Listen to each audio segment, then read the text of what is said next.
Сашо Мјалков доби 12 годишна затворска казна за случајот со масовното незаконско прислушување спроведено од 2008 до 2015 и заврши во притвор во Шутка.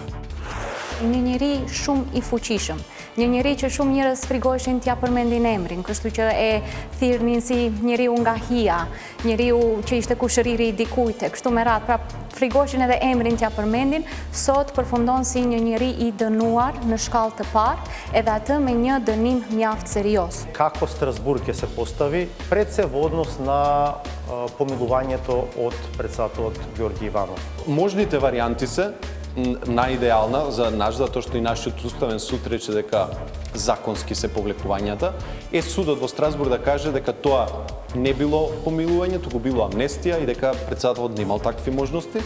Меѓутоа, доколку ова го процени дека било